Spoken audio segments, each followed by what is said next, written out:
you. We are pumped, man. We've just watched your latest movie. Oh my God, what did you think? Tell me. Yeah, it's sick. Dude, when the cars are flying at the, I don't know what it was, like this long bus type truck Hey, thing, man. I was like, boom. It That's where was it's at. intense, man. It was action packed. That was like, yeah, that was sick, man. Sick. Loved it. Hey, listen, we've actually had you on the show before. Yes. We've been digging through your car collection. Yeah, we've done all the research trying to figure out what kind of cars you have, and we saw that you may or may not have a Lycan. Can you confirm or not that that's true?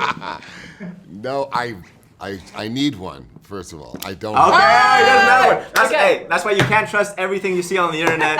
So, all right, there we go. That was Peeps, it's a yeah. lie. Oh, man. Don't Google stuff. It doesn't work.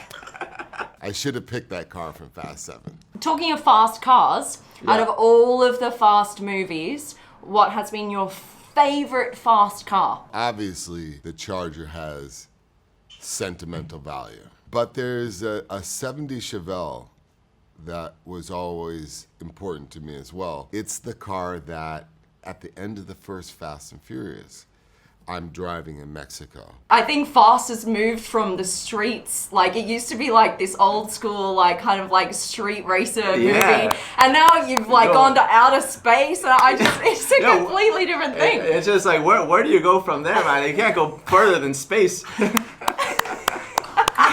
Hey, how bummed were you that Tyrese got to go to space and you got stuck on Earth? Yeah, man.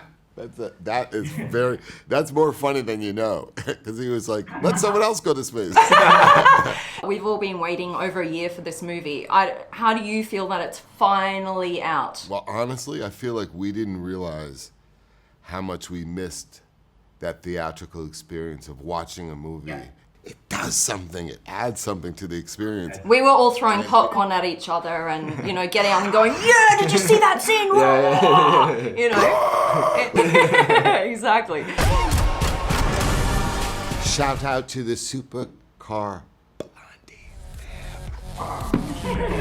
Look who we have on the show now. Yes. We have the director of Fast and Furious 9, Justin Lin. Justin, Yes. thank you so much for coming on Car Wars. Great to see you guys. So you've been with Fast and Furious around the world. You've been to space. Like, what's next? You guys gonna go back in time, or what's happening? I mean, this looks like. Hey, the thing that I love is there should never be any boundaries. Every time we get a chance, let's keep pushing it. Just when you think you know who we are, we're gonna keep pushing and growing. So it's Yeah, either definitely. Mars or Back in Time. I feel like that's going to be Fast and Oh, you guys. The scenes we saw were so epic, as in, I honestly don't even know how you pulled off some of these scenes. Yeah.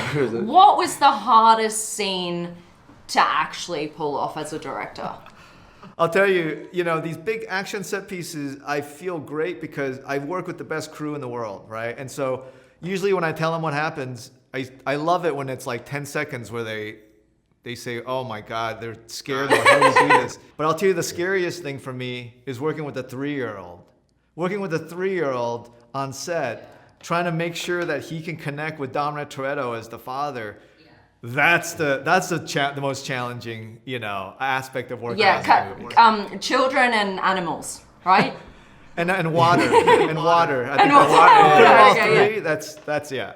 Hey, when the cars were like being smashed against this massive truck, was that real? Did you guys actually smash that many cars? Yeah. I you know, it was one of those things where I think a lot of times when I first started, people were like, oh yeah, we can do CG. And from my experience, yes, you can do that, but nothing beats actually throwing a car against another car. Just something about it is so visceral that a computer can't duplicate it. That And was I our think favorite. That was my yeah, favorite yeah. scene. That I was like, was that's for sure real cars. And that Oh yeah, was we like were fun to be at. We were throwing cars, and I kept giving them Well, notes. I'm like, physically, more all of you cars, just more throwing it up. cars. We've just bought recently new cars for ourselves. Yep. And we want to show you, I'm going to show you my car, so just going to show you his car. Yeah. Now, if you were forced to choose one of these cars for your next Fast and Furious movie, which one would it be? Okay, all right, I'm going to put you on the spot here. Here is, And we're volunteering, by the way. yeah, look, you are welcome to use this. That's an RS S1, all right? Now, or... That's more of a hypercar kind of thing. I have something more realistic. It's a BMW X6, but I pimped it out with a carbon fiber body kit. Come on, that could definitely be on Fast and Furious. We can have more than one car in the next one. Yeah, both of our cars will be on Fast 10. Yes. And actually look, and Did you hear that? speaking of Fast and Furious 10, we're gonna throw out a suggestion out there because we've been thinking long and hard. Yeah. The title for Fast and Furious 10 could be Fasten Your Seatbelts. Hey, like Fast and Furious 10, fasten up, fasten your seatbelts. That sounds pretty good to me. That sounds. That's a Look, pretty good title. You throw it in the universe and you don't know what's going to come back. So we might be sitting here in a couple of years and talking about Going Fast and down No, Justin, thank you so much for coming on the show. Yes. And congratulations on the release, and we look forward to seeing the next one. Thank you guys. Great talking to you.